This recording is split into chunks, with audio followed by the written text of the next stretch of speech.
Démon de minuit, heureux de vous retrouver avec ce soir un chorégraphe, Luc Péton, bonsoir. Bonsoir. Un écrivain, Sorge Chalandon, bonsoir. Bonsoir. Un autre écrivain, académicien par ailleurs. Ça n'empêche pas, c'est pas toujours contradictoire. Ah, c'était pas un reproche, hein. Pas du tout. Éric Orsena, et puis un chanteur, Mano Solo. Luc Péton, vous êtes chorégraphe, hein, et vous avez une particularité, c'est que désormais, après vous être attaqué au karatéka, donc vous faites de la chorégraphie avec des karatékas, c'était Pomlos. Hein, Polemos, oui. Et aujourd'hui, ce sont les oiseaux. Autrement dit, vous réussissez à faire ce mélange singulier entre des humains et, a priori, des vivants qui n'ont rien à faire sur scène. Encore que, puisque la scène est un microcosme du monde, où tout peut arriver, donc tout être, toute créature peut avoir sa place sur le plateau, sur un plateau de théâtre. Et les créatures que sont les oiseaux sont très douées donc pour le mouvement, et elles parlent tout à fait la langue des danseurs.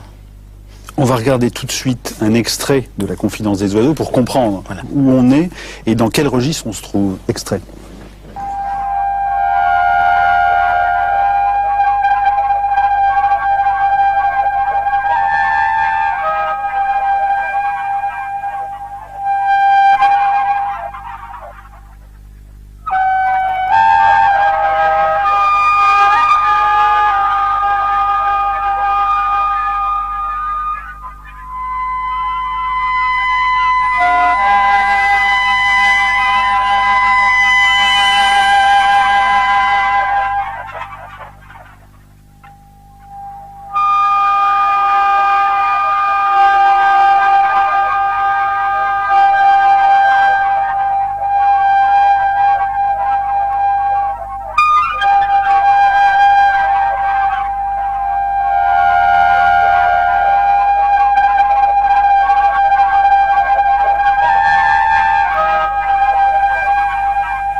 Alors Éric Orsena d'abord, parce je le regardais, regardais l'écran, il faisait ça vous bluffe? Ah, moi je suis absolument... Vous êtes l'oiseau, puis les oiseaux s'en vont, c'est comme si vous jetiez des regards en fait. Tout à fait. Puis le regard il revient, et je trouve ça, tout d'un coup, on ne sait plus qui est qui. Non, et la danse est transcrite, la danse existe. Ça a tombé. Et elle peut être transcrite par un corps de danseur, mais aussi par un animal, comme par une plante ou par un objet. Oui, oui. Donc voilà, donc là c'est un jeu de passation, de présence et d'effacement en même temps du danseur par rapport à l'oiseau, de l'oiseau par rapport au danseur. Et là, vous voyez dans ce grand vol circulaire, donc j'ai un peu travaillé sur cette notion de vol, avec ce point du danseur à un moment. Ce qui va sécuriser l'oiseau dans cette boîte noire, c'est le corps du danseur. Alors, est-ce que ce noir, justement, est quelque chose pour les... Non, pas du tout. C'est que face à une idée de costume, j'ai voulu avoir un costume anhistorique, c'est-à-dire que là, c'est un maquillage corporel. Alors, peut-être que c'est un être primitif ou futuriste, on ne sait pas. En tout cas, ça n'est pas ciblé historiquement, parce que je travaille aussi sur un symbole vivant. Et les symboles sont anhistoriques. En plus, les oiseaux, ils s'amusent, ils ont conscience de faire un spectacle ou... Je pense, oui. Ils ont une concentration spéciale. Avant le spectacle, ils sentent notre concentration. Et là, ce sont des pies. La pièce est composée pour 4 danseurs, 4 jets, 4 pies, une corneille, 5 étourneaux et 12 perruches. Voilà. Georges Perec. C'est ça, c'est un peu tout à fait une énumération surréaliste. Et surtout, rappelons que tout ça est réel. Il n'y a pas de palette graphique, il n'y a pas de jeu. Voilà.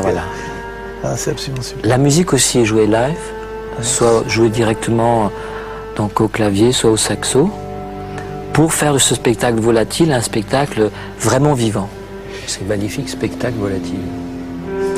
Luc Péton, en termes de travail, ça veut dire que j'imagine qu'on n'arrive pas à ça du jour au lendemain. Donc, votre approche du monde des oiseaux, et ensuite, comment est-ce qu'on fait travailler un oiseau? Parce que cet oiseau, même si c'est instinctif, travaille pour arriver à ce résultat? Disons qu'il joue.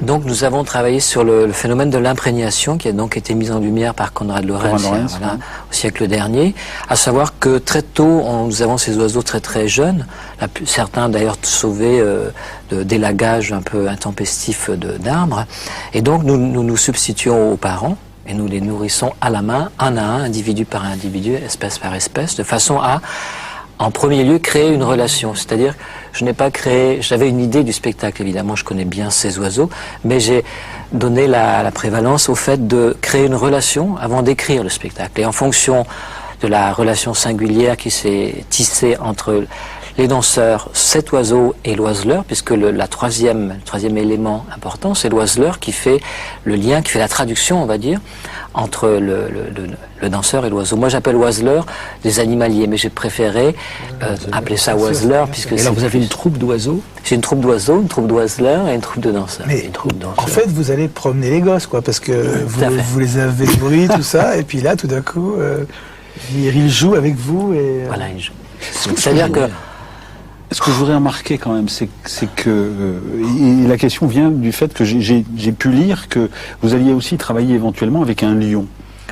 Enfin, en tout cas, nous avions commencé effectivement, et là je dois clore ce chapitre puisqu'il est décédé à cause d'un problème. Clarence est mort. Voilà, au cerveau. C'était une belle idée. En fait, je voulais travailler sur la même notion de rapport. D'abord, donner la priorité à la relation qui se crée entre les êtres, et l'espace qu'il y a, l'entrouvert qu'il y a dans cette relation, de façon à ce que l'oiseau, l'animal, puisse choisir de venir, choisir de ne pas venir, lui laisser l'espace, et le danseur doit vraiment travailler sur sa présence. Et moi, mon job, c'est de vraiment observer, de sentir la poésie, puisque c'est un vrai geste poétique, on est vraiment dans la création. Question, effectivement, qu'est-ce qui fait la différence entre la chorégraphie et le cirque? Alors, vis-à-vis des animaux, vis-à-vis des animaux du public, dont vous avez un gros succès public, forcément. Voilà, le cirque contemporain se rapproche beaucoup de la danse contemporaine. En revanche, le cirque traditionnel était composé un peu pour monter et faire monter les applaudissements. Et là, on travaille plus dans la sensibilité et dans la poésie. C'est-à-dire que là, le mot animaux savants ne vient pas du tout à l'esprit. Non, pas du tout. Pas du tout, c'est pas...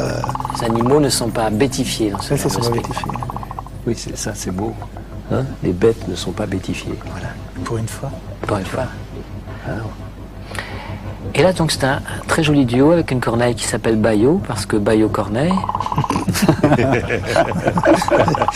Oui, excellent. Le garçon a de l'humour en plus. Et là, c'est vraiment un jeu, c'est vraiment une relation ce sont deux personnalités qui dansent ensemble, qui s'écoutent. Chaque soir, c'est quand même sensiblement différent. C'est formidable, c'est un Hitchcock apaisé. Bah, ce serait plutôt Pasolini. Non, mais oui, voilà. Ou Pasolini, mais... apaisé, tout à fait. Apaisé. Fort apaisé. Fort apaisé. Ou alors c'est le chef des oiseaux d'Hitchcock qui vient faire la paix. Oui, ce qu'il a réussi à garder vivant après son film. C'est absolument incroyable. Que vous disent vos danseurs de cette relation singulière avec l'animal? D'abord, est-ce qu'ils y vont? Est-ce qu'ils y vont facilement? Très facilement, oui. C'est-à-dire que on est dans le mouvement, mais... D'ailleurs, c'est une équipe extraordinaire, je dois dire, qu'à la fois ces danseurs, les oiseleurs, ma collaboratrice artistique, et la technique aussi, parce que la technique de ce spectacle-là aussi est très sensible, puisqu'on travaille là donc sur la lumière. Les oiseaux ne sont pas des oiseaux de nuit, et donc c'est la lumière qui les guide, donc c'est très très subtil comme travail.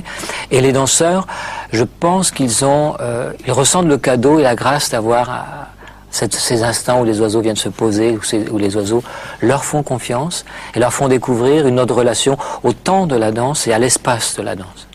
Vous voyez? Je peux dire une connerie? Vas-y, allez-y. Ils vous pissent jamais dessus, les oiseaux? Ils vous chient jamais dessus? Si, ça arrive, mais c'est absolument pas un problème. Ça ne se voit pas forcément. Ça ne se voit pas forcément, et puis on est très très habitué. D'ailleurs, ça fait partie que le rêve est souvent ancré dans une réalité, on met les mains dedans. Effectivement, les danseurs aussi participent au nettoyage, etc. Mais en fait, ça participe, ce temps-là est utile pour que l'oiseau trouve ses repères et trouve sa qualité de relation Et est-ce que les oiseaux ont été licenciés parce que ça n'allait pas, ils étaient agressifs? Non, en fait, ils voulaient devenir intermittents, mais ça n'a pas pu se faire. J'ai quand même beaucoup œuvré pour l'intermittence des oiseaux. Ça c'est rigolé, les mecs. Ça, c'est fait. C'est fait. Voilà. On l'a placé. On l'a placé. Et donc, voilà, un dossier supplémentaire pour Frédéric Mitterrand. Donc, Je lui enverrai un pigeon. Oui. C'est très fascinant parce que dans la danse, il y a les sauter, il y a tout ça, les porter, tout ça. Le rêve, c'est se rapprocher d'un oiseau. Et là, on donne cette mission-là à l'oiseau. Parce que de toute façon, on ne sera jamais oiseau. On lui redonne cette mission. Autant que ce soit l'oiseau qui, dans l'ensemble de la scène, ait cette mission-là. Et une fois encore, ce sont les enfants qui réalisent les rêves des parents. Tout à fait. Parce que c'est un rêve d'enfant de ma part, de toute façon. Eh oui. Voilà. On a parlé d'Hitchcock, on a parlé du cirque, et pourquoi ne pas parler de Messiaen, puisque Messiaen a aussi beaucoup dit comment le chant des oiseaux, en tout cas la parole des oiseaux, l'inspirait. Écoutez-le, on est en 1987. Je ne suis ni un photographe, ni un amateur de magnétophone, j'écris. Donc ce que j'écris, c'est l'oiseau entendu par votre serviteur. Ce n'est pas absolument l'oiseau tel qu'il est, c'est tout de même une transposition. Comme un peintre qui peint un paysage, il ne photographie pas le paysage, il rend l'impression que le paysage lui est fait.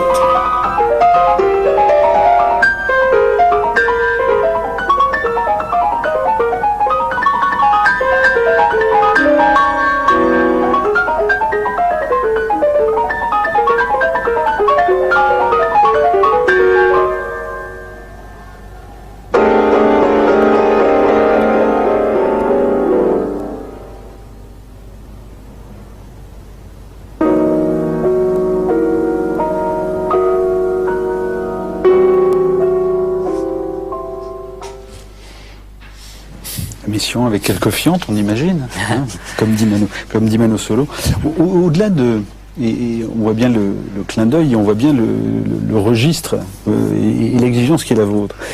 Au-delà des oiseaux, il y a eu précédemment chez vous un travail avec les karatékas, puisque vous êtes aussi karatéka. Voilà. Et donc, il y a la transposition de comment dirais-je, de pratique ou de sport sur un lieu particulier qui est la chorégraphie. C'est jamais évident.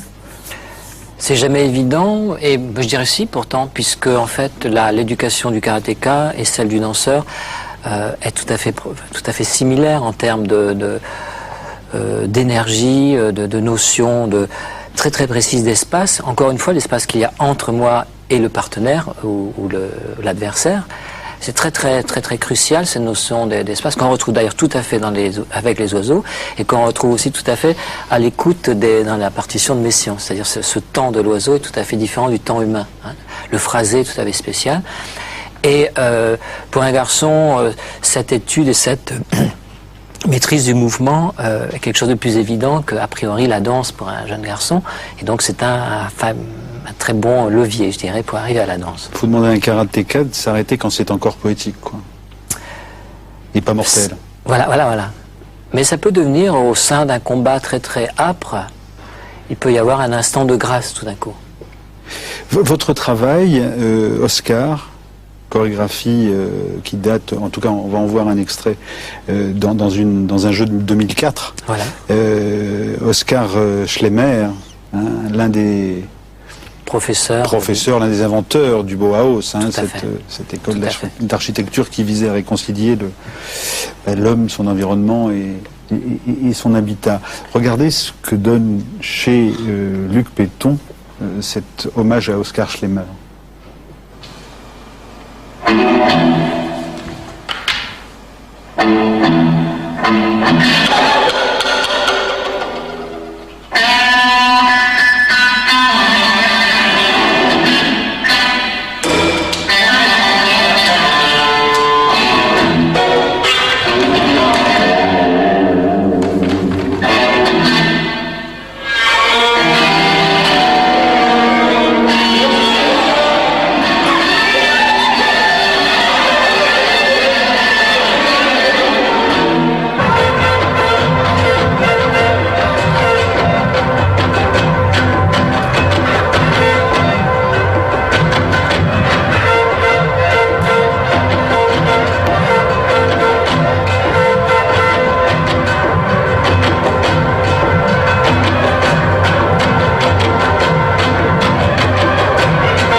Voilà, Expliquez-nous. C'est l'idée de métamorphose, c'est-à-dire que les choses ne sont pas simplement ce qu'elles sont. Donc là, dans ce spectacle Oscar, je suis parti le spectacle commence avec un simple bâton qui pousse un autre et qui pousse la lumière sur le plateau. Et puis ces bâtons se multiplient, viennent sur le corps. Un bâton, c'est donc droit, c'est donc rigide, ça n'a pas d'articulation. Pourtant, ça commence à en avoir. Et à la fin, vous avez vu, ça devient même presque aquatique, aérien. Et pourtant, c'est un bâton. Donc les choses se métamorphosent constamment. On est là, on est presque dans l'aérien. Peut-être ce sont déjà les prémices du vol, de la membrure, je ne sais pas.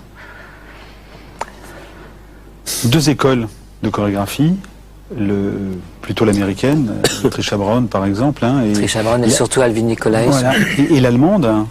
Et puis vous êtes installé en Picardie. Voilà. Comment vous faites la sauce? Eh bien, avec beaucoup de cœur à l'ouvrage. Ça se fait tout à fait naturellement. Oui, ma compagnie est implantée en Picardie et plus particulièrement dans la ville de Soissons, là, tout récemment. Et eh bien, le travail se fait, les choses réapparaissent, c'est-à-dire que j'ai digéré, on va dire, ces différents enseignements il y a de nombreuses années, on va dire, et elles ressurgissent finalement. Et aussi, j'ai beaucoup de goût, et ainsi que mon équipe, à le transmettre, parce que c'est très important. Ce genre de travail, donc vous avez vu à la frontière entre les arts martiaux et les choses comme ça très artisanales, en fait, peuvent être traduites, peuvent être transmises à un public pas nécessairement de danseurs académiques, on va dire. C'est marrant parce qu'il y a des gestes qui sont presque des katas de karaté. Tout à fait. Des choses comme ça. Et le kata, c'est tout à fait de la danse. C'est tout à fait de la danse, absolument. Très stylisé. Tout à fait. Des gestes très lents, plus. Et quasiment je trouve décomposés.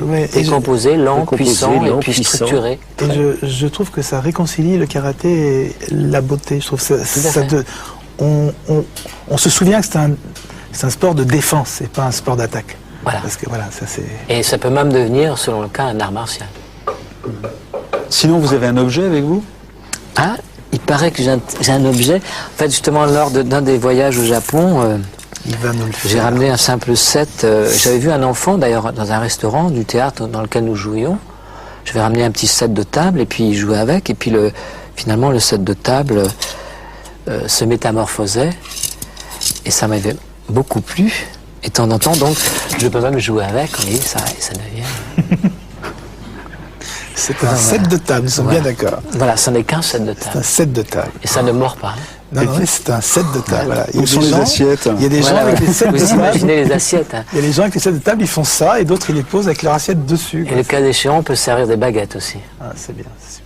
Lorsque l'on voit ça, lorsque l'on voit cette danse et ces oiseaux, etc., c'est une résistance à l'air du temps, résistance à l'imbécilité, résistance au zapping, résistance à tout ce qui nous obsède. À la forme. Puis à la bêtise. À l'assignation à résidence. Bien sûr. À l'obligation d'être toujours soi-même. Mur à la bêtise, hein, selon Nietzsche. Oui, bien sûr. Mais oui, toujours Oui. là. Il y a des libertés. C'est un message de liberté, un message d'ambition corporelle.